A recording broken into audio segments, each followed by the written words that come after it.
the only real social media I have. I'm on LinkedIn. I got Snapchat finally this year. But no, Reddit, man, I can spend hours doom scrolling Reddit and just like what.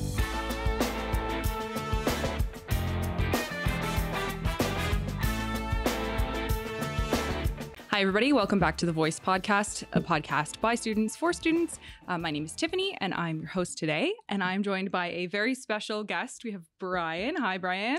Hello, Tiffany. It's nice to actually finally record with you in person. I know. For those people that don't know, Bryan and I were co-hosts for 2 seasons of The Voice, but both seasons were in the peak COVID times. And so we have never actually recorded a session sat next to each other before. It's always been online. So This is kind of a special treat to have Bryan back with us and be able to actually sit in the same room and talk to each other. Yeah, I know. I feel like you saw a bunch of different arrays of my little side work office. You know, sometimes I had a purple tapestry, sometimes more business-like. But yeah, it's very nice kind of getting to look over this, the Scenic Innovation Hub as we record. Yeah, so it's great. It's so good to see you. How's things? Things are good. For those that don't know, I finished the 3-year business administration program last year, and I moved on to the BBA. It's a very different process going from college to university courses. So that's been a bit of an interesting process. And I'm also working in the pub, SA Pub downstairs, which you know, and I'm sure a lot of your viewers know. So that's been really fun, you know, doing the events there and kind of doing dirty bingo, which has been amazing. And so that's been taking a lot of my time, but it's been a really fun experience kind of getting this pub up and running and getting to let my bartending and serving experience. So it's been great. That's awesome. Don't ask him how he knows that I know he works at the pub. She only comes in for fries and healthy salads, of course. Yeah, 100%. And water, clearly. Yeah, so much water. All hydration. Homies. Hydration is important. Yeah. And are you still on the board of directors at the school too, Bryan? I am on the board of directors. So this year I've been operating as the chair. So my role is to help things function, make sure that there's good communication between the board members and the executives, making sure that things are functioning well, you know, getting agendas put together, all that. So it's been an increase in the role, but it's been a really positive one. Getting to kind of, again, like just helping organize people, taking more of that kind of pseudo management experience, and it's been really good. We've been doing a lot of really interesting things with the board this year, and we've all been experiencing the benefits of that. So that's been awesome, and I'm happy to keep on working this role until at least the end of this term. So that's awesome. For those people that don't know, can you just tell us a little bit about what the Student Association Board of Directors does? So the Student Association Board of Directors. So there's 2 different parts of the Student Association. We have obviously what you see, which is, you know, the SA and Movies Lounge, all this kind of things, the games room that it owns the pub. And that is ran by the executive branch. So there are these managers that are full-time employees. A lot of them actually are former students to college, which is awesome. We really have a lot of alumni there, which is, I think, incredible. But then, of course, these are people that they're not students. And we want to have oversight from students on the Student Association. So the Student Association Board of Directors, what we're doing is we provide insight and oversight and basically are taking the gauge of students and making decisions to help the executives, like with strategy, to ensure that the best interest of the most amount of students possible at every decision is made. So, you know, helping bring the bus passes back. We were instrumental in that. You know, making sure that funds are being allocated from like a very top level where are being allocated well. Just hearing about some of the initiatives that are going through and making sure that these are the kinds of things that students want. So we're providing very high level strategic oversight and just a little bit of insight from what we perceive students want. Okay, cool. So like a student voice for the way the Student Association runs. That's exactly it. And making sure that there are students at the top level, there are students watching over everything to make sure that everything is being done in the best interests of us. Well, that's important. We do like that things are done in the best interest of the students. So that's really cool. And obviously, like the podcast is part of the Student Association. So we're run through that as well. But it's kind of interesting to meet people that are involved in sort of the governing body of the Student Association, because it's nice to see that the people in charge are not always grown-ups, you know, more grown-ups than we are. No, absolutely. And I totally agree with that. Even when we have people that are alumni and they were part of the experience previously, but once you get to a certain point, you know, married with children and all that kind of jazz, you do have a very different perspective than people that are currently active students. So even myself, who's like a returning student, I have a different perspective from people that are younger. people that are international students have a very different perspective from people that are domestic. And it's really nice, especially when we're talking about like representing the students and presenting a voice. We have people from all these kind of varied backgrounds that are representing us on the board of directors. And we also take a lot of efforts to gauge interest, whether through like forums or just informal surveys, talking with students directly, or with the by-election that we had in the fall. That is a great way to get students' impact on the direction they want to go. And we are really happy that we ran a very successful by-election. It was the first time in years that we actually had an election. Even from my first time coming on the board, we only had the amount of candidates required to fill positions. So we didn't have an election. Same with our by-election last year, same with last year's spring election. But this fall, we had 7 candidates for 2 open spots on the board. That's awesome. And so I think that shows you that people still are very much interested in being part of the process, which is fantastic.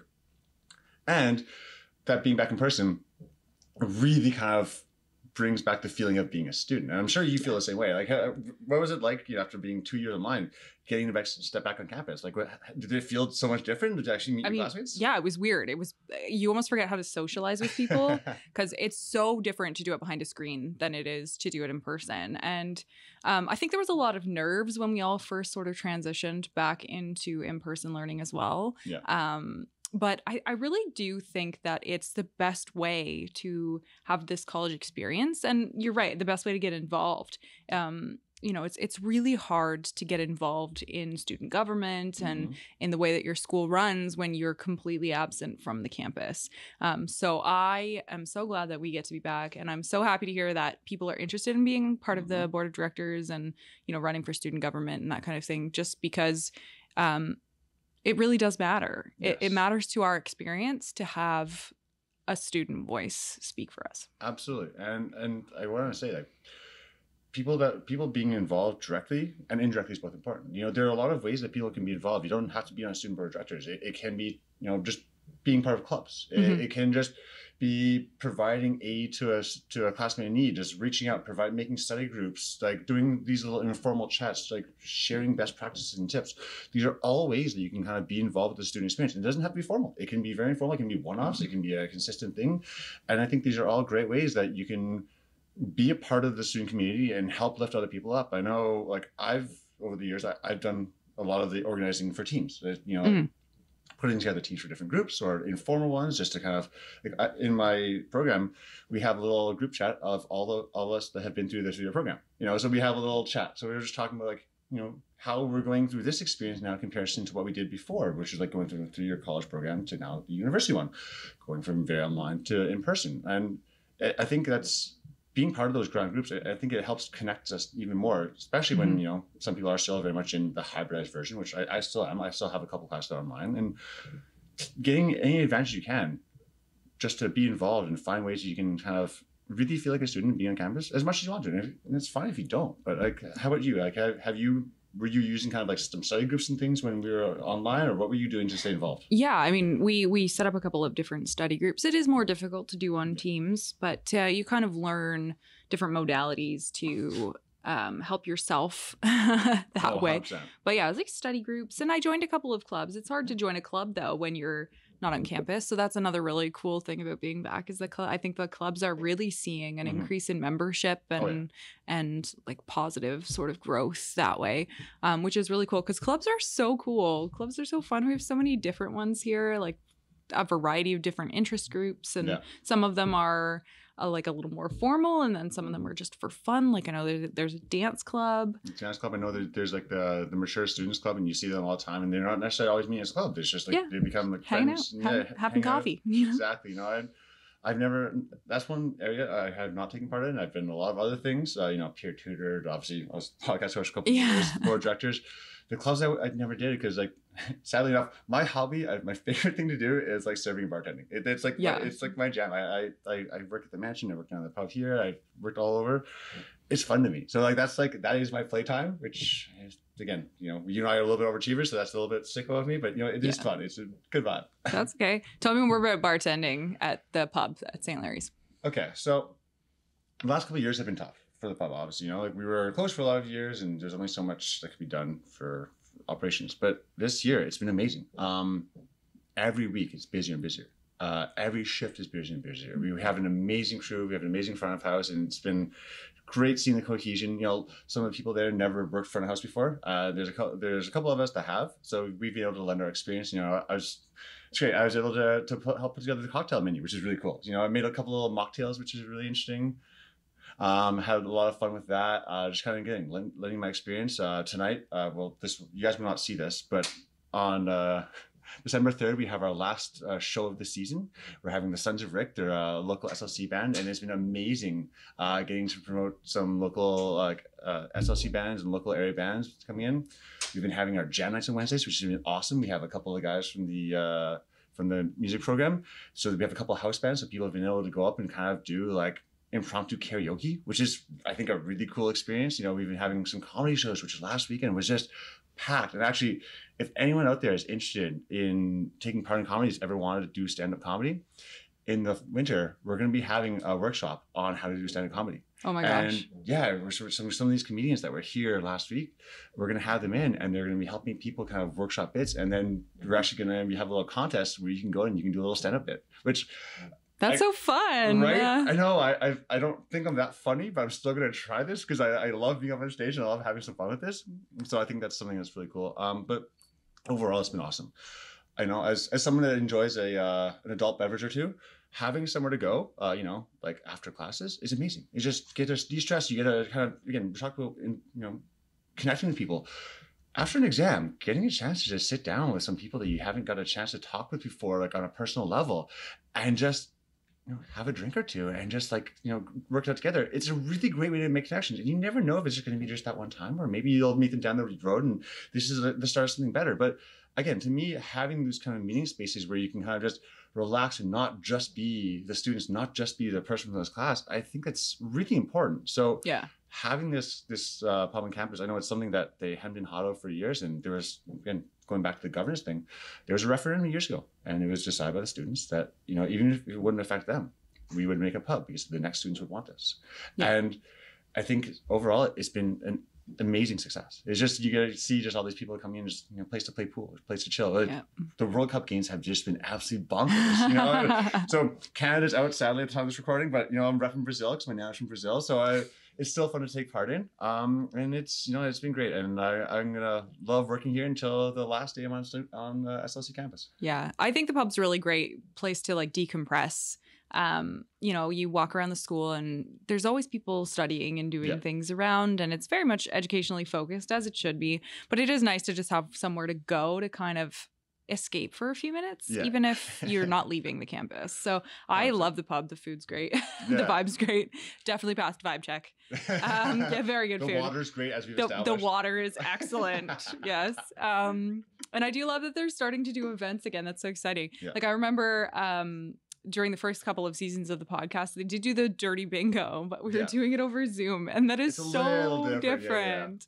But it's so much fun that like they can go back in person and do the dirty bingo. If you've never gone, it's so funny. Please try it. It's so funny. I've been bartending, working for most of them, and you can just see people having so much fun with it. And it's very much 18 plus. So by the way, you have to be 18 plus. You have to be an SLC student. But no, it's so much fun. And we got a lot of other really cool events coming up in the winter that we're really excited for too. So. That's awesome. So we'll have to stay tuned. Maybe we'll get an update on some winter events later from you. All right.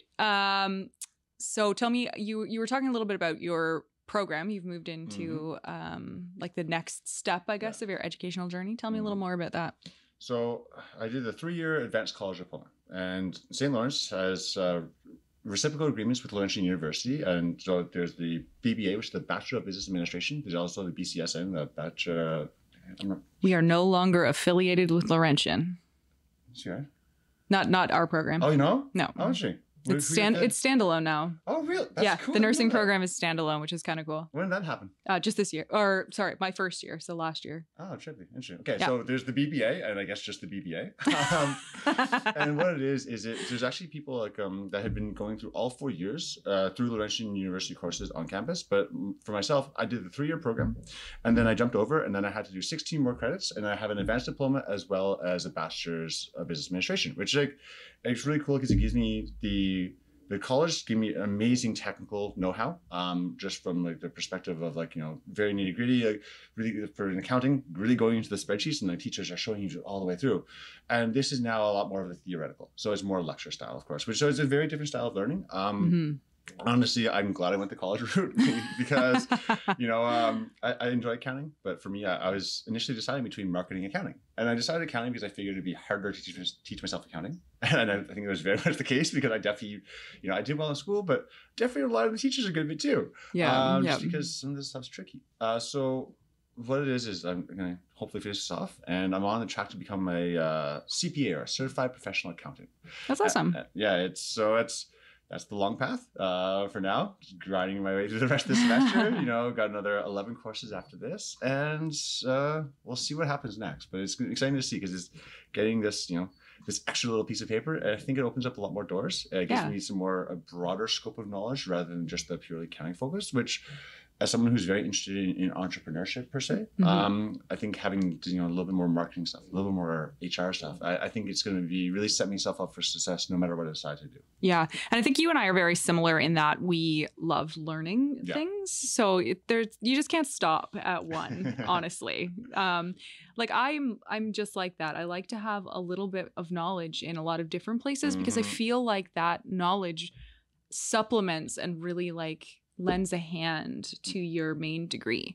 Absolutely. So it's so good to have sort of experience, I guess, with the way that different departments sort of interact with your main area of focus. 100%. Or even just things that are entirely outside. Like I just go I'm not sure about you, but I go on just the deepest Wikipedia holes occasionally. And things like that. You someday it might be useful, but it's also just a really fun way to kill a boring night when you're sitting around. We had an episode a few weeks ago about different just weird medical facts because Alyssa and I are both big science nerds, and we just talked for an hour about the different cool stuff we learned about. So what were your top 2 or 3? Oh, okay. So, how we make synthetic insulin. Okay. You're gonna have to go back and watch the episode to hear the details. I'm intrigued. And a new treatment for migraines. Very promising migraine therapy. So go back and watch that one. As someone that experiences the occasional stress migraine, I would love to know about this. So, you should go back and watch that episode. So I thought that for this episode, we'd have a little bit of fun question answer quiz time. Okay. What's your current favorite band? Or musician, I guess. Yesterday was the day of this Spotify Unwrapped. My top listened to musician was Kygo. I love it. Give me that tropical deep house. I can vibe with that all day long, man. And actually last weekend, because I did not know my exams were next week. I thought they were 2 weeks from now. So last weekend, my partner Sammy and I and a couple of friends, we went to Montreal. We went clubbing and saw Oliver Heldens, which was amazing. I wish I did not have my exams next week because I feel drastically underprepared. So yeah. Oliver Heldens and Kygo. That's awesome. Mine is Bad Omens. They're an alt metal band. I went very alt metal today. Thank you. That's my vibe. I went and saw them in concert. Those people that watch the podcast regularly will know that I had never been to a concert before. That was actually the first concert I've ever gone to. Yeah. So I went to see Bad Omens in Toronto on November 27th, and it was absolutely incredible. Fantastic. So that was, I know I look like everyone's like, how have you never been to a concert? You look like the kind of person who regularly goes to concerts. So you started off on this high point. Is this something that you're going to only say for bands you really, really love? Or is this now kind of okay, I've experienced this and I want to see what else is out there? What's that? I feel like I'm going to go to every concert I have the opportunity to go to now because it's so fun. I had such a great time. But yeah, they're my current favorite band right now. And then one of their opening acts is my other current favorite. They're called Dayseeker. So you could not turn this one down. Basically. No, I absolutely could not turn it down. I absolutely could not turn it down. So yeah, it was a really great, fun experience. And now I've been to a concert, so nobody can call me a loser. I'm happy for you. Yes. All right. What have you got for me, Brian? Ask me a question. Oh, how many ugly Christmas sweaters do you have? 3. Nice. I have 3 ugly Christmas sweaters. I used to only have 2, but my mother just gave me another one. So I have one that's like lime green and has cats with Christmas hats on. Okay. Because you gotta go tacky if you're gonna go. On your cat mom, right? Yeah, exactly. I'm a cat mom, so gotta have an ugly cat sweater. I have one that I share with my husband that has Christmas lights actually like built into it, so you can turn them on and it like flashes. True. Because if you're gonna go, gotta be obnoxious. Yep. And then the new one that I have is black and kind of long, but it's got just like funny Christmas stuff on it and lots of tinsel. I love it because you need tinsel too. Yeah. What about you? I'm rocking 2. One's, you know, like that classic kind of like Coca-Cola Santa Claus red with like a little like the scarf going across, and then I have one that is like, again, very on brand for a cat parent, and it's like a black one with like the light ups, and it's like a little bit of like dangly Christmas lights, and there's like cat pawing at it, and it lights up. So like, oh my God, I love that. Definitely be rocking that sometime in the next couple weeks before we close to the Christmas break. So if y'all want to see this, come down to the pub. Keep your eyes out for the crazy Christmas sweater. Brian's hard to miss. He's very tall, so yeah. I also have 2 Christmas dresses. Like they have Christmas patterns all over the skirt. So those are fun too. I love Christmas. I love dressing up for Christmas. I think it's so much fun. It's a fun season. It's definitely a fun season. Okay. So what's another question I can ask you? What's your favorite drink to make right now? Favorite drink to make right now? Just continue with the Christmas vibe. We have like a little peppermint candy cane white Russian brewing. Ooh. So it's like Kahlua, peppermint schnapps, vodka, cream, topped with whipped cream, and like a little sprinkle of candy cane dust and a little candy cane dust for a little after treat. Holy. It's fire. It's also boozy as heck, but you know what? It's Christmas. It's so for our 19 plus viewers only. Yeah. Sorry, guys. And don't worry, we have some delicious mocktails too, guys. We can do for you. Okay, that's good. Yours is fancy. I'm a bartender. You know this. I know. Of course. Okay, what you got? What I've just figured out not that long ago how to make Moscow mules. So that's like my new favorite mixed drink. I'm a big fan of a mule. I even got some of those like copper mugs so that I could make them at home into like a little copper mug. Because if you're gonna do it, you got to go right.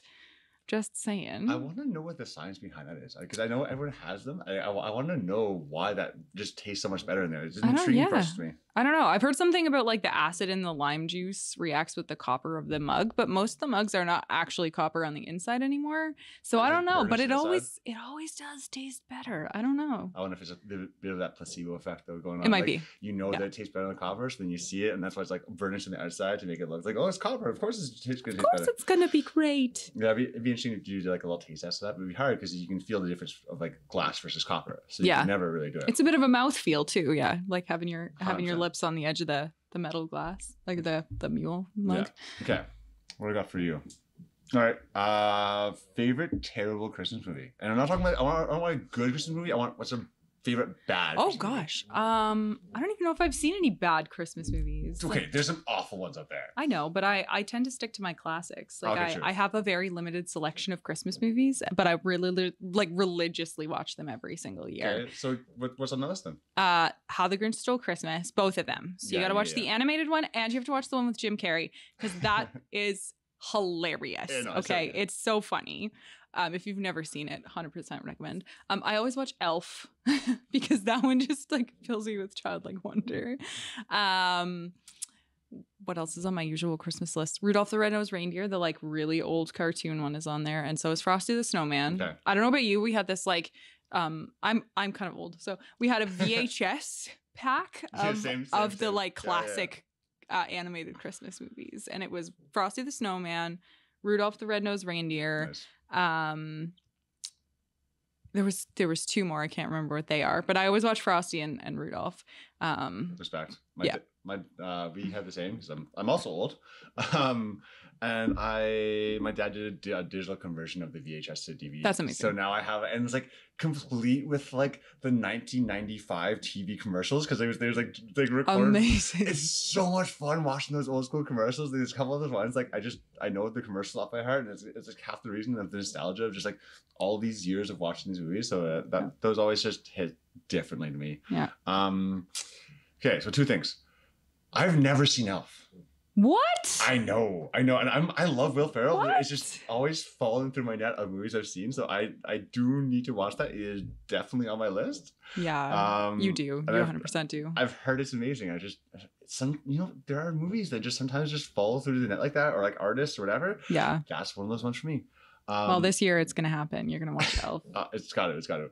And for me, my favorite bad Christmas movie is Jingle All the Way. Is so bad? I've never seen it. Oh, it's okay. So you gotta check that one out.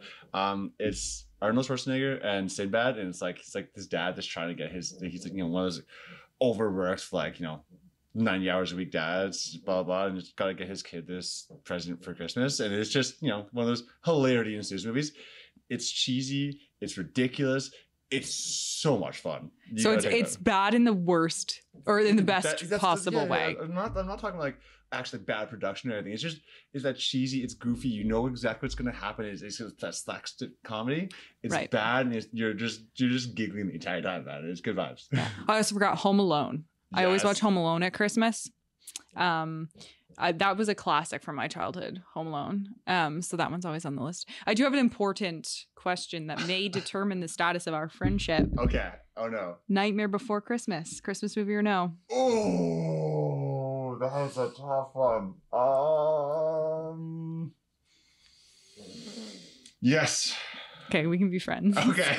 We can still be friends. I agree that it's a Christmas movie. It takes place in the Christmas season. Yeah. Even if it's Halloween Town, it still takes place at Christmas. That makes it a Christmas movie. I think you could logically argue that it is both a Christmas and it's a holidays movie. You could watch it at both holidays, absolutely. Or you could watch it once a week between Halloween and Christmas. I'm fine with all I mean, that's also an option. It's a great movie. It is. I love The Nightmare Before Christmas. But I'm really glad that we can still be friends. So am I. I'm sad that it came down to this knife edge, Tiffany. After all these years of virtually hanging out, it comes down to this. But you know what? It's fine. I understand the movie's awesome. I dig it. Yeah, it's the hill that I will die on, Brian. We can weather pretty much anything else, but this is a defining moment. So I'm glad that we're on the same page here about that movie. That's good. Okay. What am I going to ask you next? That's a really good question. Can you read my mind? What am I going to ask you next? Do not know. Sadly, I'm not that good reminder. Otherwise, I would already have my partner's Christmas gifts picked out. I do not. Uh-oh. Okay. What are your what's your current favorite hobby that you do other than bartending? You're not allowed to say bartending. Okay. Current favorite hobby. I'm a big reader. I love reading and I love podcasts. And it's some of it's informational. I love reading non-fictions, just of different kind of things. Some business, some I love reading popular sociology and popular history books because I find they're really fun. A good author can take what in another person's hands very dry, just kind of informative information and can make it really, really interesting. There are a couple authors to that effect that I really enjoyed reading recently. Mike Duncan and Patrick Wyman are these both incredible history writers, and they both also have podcasts, and that's how I found them. But they're writers now too, so they have some really cool work out there. And then basically reading and listening to podcasts. Then that's how I spend a lot of my time. Also entirely too much Reddit doom scrolling. I'll just sit there on Reddit and just go over, just read the stupidest little comment chains that have absolutely no value, but I just find Reddit so entertaining, man. I don't know. I cannot step away from Reddit. It's the only real social media I have. I'm on LinkedIn. I got Snapchat finally this year. But no, Reddit, man, I can spend hours doom scrolling Reddit and just why did I just waste another afternoon? I feel that way about TikTok. Oh, sure, yeah. I resisted the urge to get TikTok for a long time because I was like, I am too old to watch TikTok.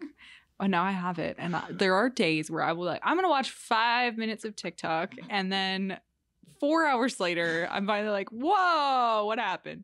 No. So I feel that way about TikTok 100%. So I remember one of the first podcasts you and I did together, we were talking about studying tips and things. This is back in the day, right? And we talked about one thing that I talked about was we talked about the Pomodoro technique, I think we both need to do that for our social media addictions. I think so. Set a timer, you go into, it's going to be 5 minutes. No. give yourself 30.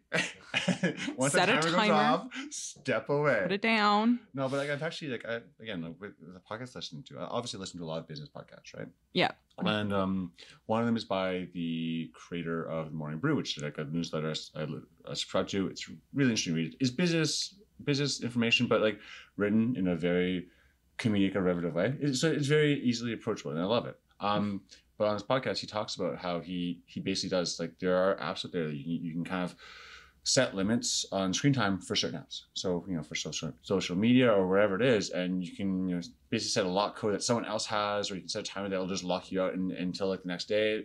And there are ways you can kind of get around this if you want to, or if you have the time.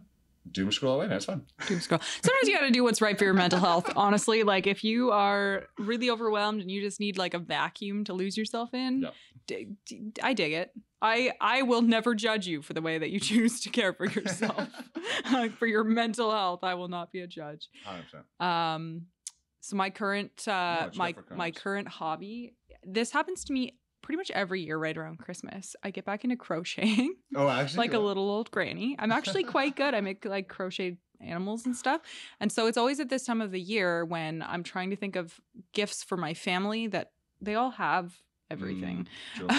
Especially like my mom. She doesn't really need anything. She always tells us not to bother buying her gifts. So I like to hand make the gifts for my mom. And this year she found this pattern for this little crocheted reindeer and was like, will you make me a reindeer? And so crochet is the way that I'm filling my spare time right now, which is, I mean, it's fun. I enjoy it. It gives me something to do with my hands. And it's in between scrolling TikTok? Yeah, in between scrolling TikTok. I can actually like watch Christmas movies while I crochet, so that's kind of fun. Nice. Or, watch any movie at all. Sure. I do just put movies on. Sometimes I'll listen to like a lecture while I crochet. Okay. Because there are not really enough hours in the day to get all of the things done and watch TV. So when I say I'm watching Christmas movies, I am literally like, oh, I should probably be studying, but I'm gonna watch a Christmas movie. Yeah, Christmas movie on the background. Yeah. Books are in front of you. I know that. I was doing that this morning. Just finishing up. One of these little 2% assignments that they just love to just litter my schedule with. Yes. Doing that with the. Some of the World Cup on in the background, so that was fun. That's been how I've been spending a lot of my time recently. I'm not the biggest soccer fan, but like watching Canada's run up to the World Cup is awesome. It was really cool. And once you're in like these biggest tournaments, like the Olympics, the World Cup, whatever it is, I can't turn away. I love watching sports. So I guess that would probably fall another hobby. I spend an inordinate amount of time with basketball, football, baseball, whatever on the background. You just maybe study, maybe doom scrolling Reddit, but a lot of times, like 7 o'clock at night, sports are just on. Just put sports on. It's nice though. I think like sports is something you can put on in the background. I'm not a big sports watcher myself, just because it never really was one of my interests. True. Like I'll watch boxing sometimes because that's one of my interests. Is like, how did you get into that? It's okay. So there's again, you should probably watch the episodes where I talk about Muay Thai. I do Muay Thai and Brazilian Jiu-Jitsu. No, we have talked about this. Yes. Off the road. Right? So I do occasionally like to watch those kinds of sports just because I actually know what's going on. I don't really like watching other sports because I'm like, oh look, somebody has a ball. They're running now.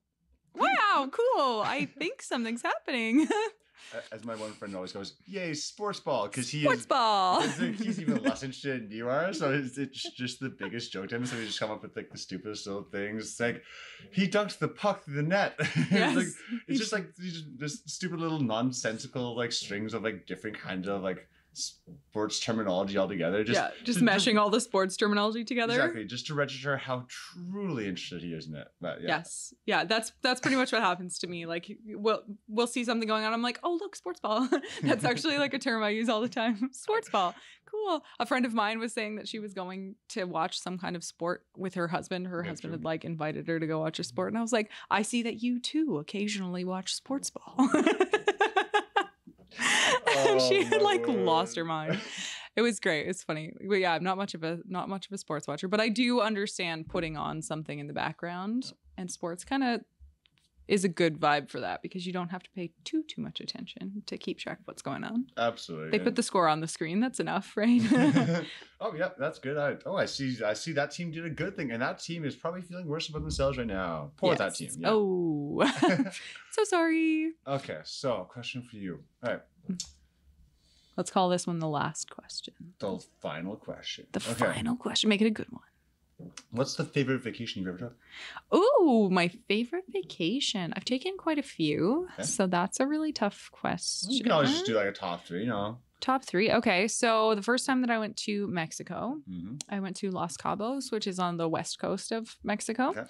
And it was during that trip that I first got to try scuba diving. I rode a camel. Like I went to this really cool like tequila tasting. Like I feel like I got so many really interesting experiences while I was there. Like scuba diving was super, super cool. So that's one of my like top 3 for sure. My best friend is from Prince Edward Island. Okay, cool. So I've gone out there a number of times to visit, and I can honestly say it's probably the prettiest place I've ever been, and I've been quite a few places.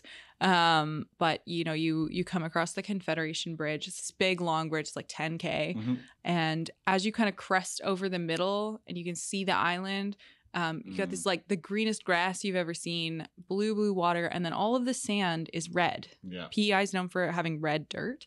So you've got this like red shoreline. And it is honestly like the most stunning image as you come over the top of that bridge. Imagine, yeah. It's absolutely incredible. 100% that place owns my heart. Cool. And then the probably like furthest and coolest trip I ever took, I was in high school and we went on a student exchange for our French program to France. And we took a day trip over to Switzerland while we were there. And like, because everything's kind of close. Yeah, Europe is like, there's a little hop, skip, and a jump. Just a hop, skip, and a jump everywhere. So that was like the furthest away I've ever gone and kind of the like biggest trip I guess I've ever taken. And that was pretty cool. Nice. I am sadly untraveled. Untraveled. I've never really gone very far. Actually, that will be rectified as of January 2nd. I will be in Cuba for the first time.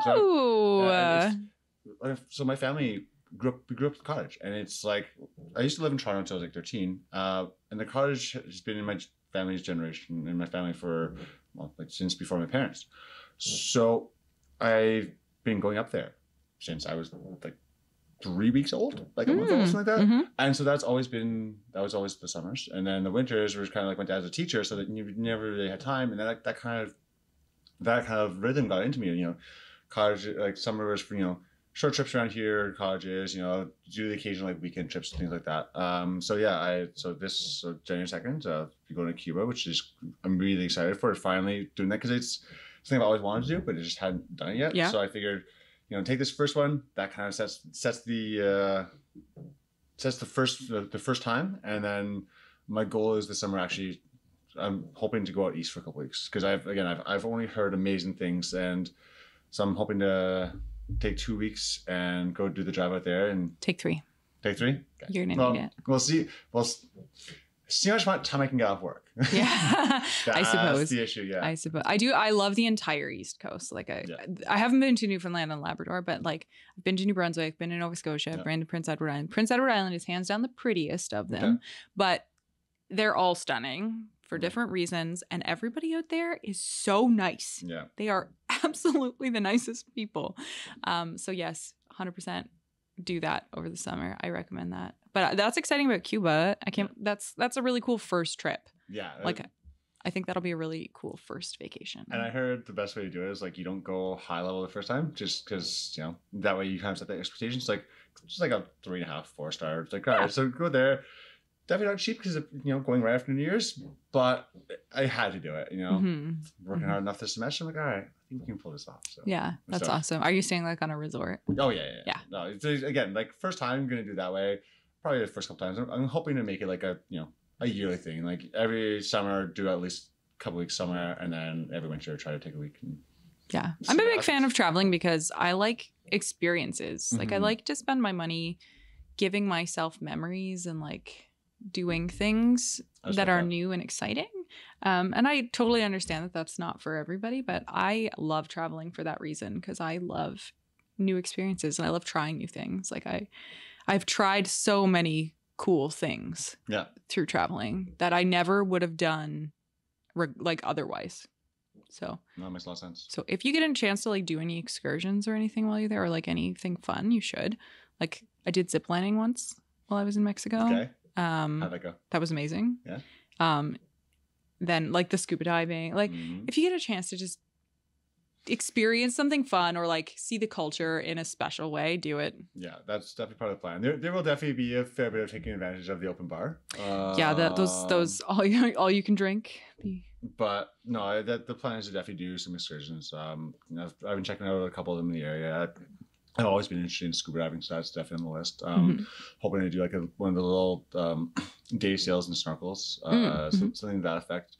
But we'll see. I'm just gonna be happy to get away from Canada during this part of winter. During the snow. Well, and like after getting through exam season and then getting through the family season. Yes. And then coming back, because we're getting back like technically the first day of the semester, but it's fine. It's fine. There's never anything going on that day. Oh, that's real. That first week's always a joke. It's like, all right, I'll come back on the 9th. I'll probably miss whatever's on the 10th just to kind of give myself a mental relaxation day. And then we grind back into it. Yeah, exactly. Back into it. Well, that's very exciting. I'm very excited for you. Thank you. You're welcome. Well, thank you so much for joining me on this episode. It was so much fun to be hosting together again and to get a chance to talk and tell our stories and have fun, because we always have a riot.